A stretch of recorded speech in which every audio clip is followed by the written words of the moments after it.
C'est le fleuve le plus vénéré en Inde. Ici à Kanpur, les hindous se baignent dans le Gange pour se purifier, prier ou juste se rafraîchir. Mais sous sa surface sacrée se cache une importante pollution, un mélange d'eau usée, de résidus industriels et de déchets. Ce passeur transporte les pèlerins depuis plus de 15 ans. La pollution a eu un impact important sur son activité. Environ 100 à 200 personnes sont venues pour se baigner ce matin, mais elles sont reparties sans mettre un pied dans l'eau à cause des poissons morts et de l'odeur terrible. Long de plus de 2500 km, ce fleuve est vital pour plus de 400 millions d'Indiens qui habitent sur ses rives. Mais son niveau baisse à mesure que les fermiers en détournent l'eau pour irriguer leurs champs.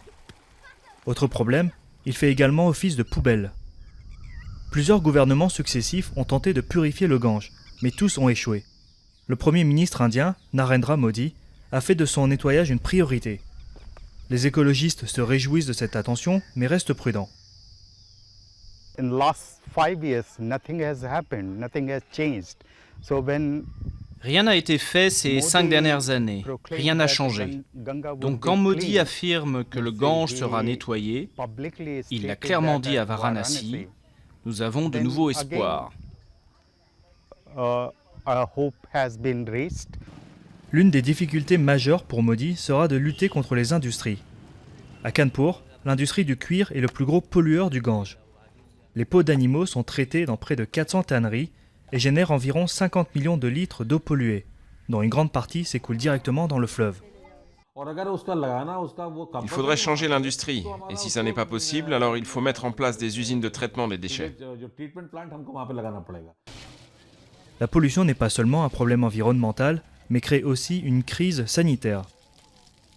Dans ce village au bord du fleuve, les habitants affirment que l'eau les rend malades, comme cette femme qui souffre d'éruptions cutanées. Après être arrivée ici, j'ai commencé à ressentir des démangeaisons. Ça a empiré et maintenant ça s'est propagé sur tout mon corps. Le nouveau gouvernement a promis de consacrer plus de 20 milliards de roupies au nettoyage du Gange. Mais en dépit des milliards qui lui ont été consacrés ces 30 dernières années, ces eaux restent un immense égout.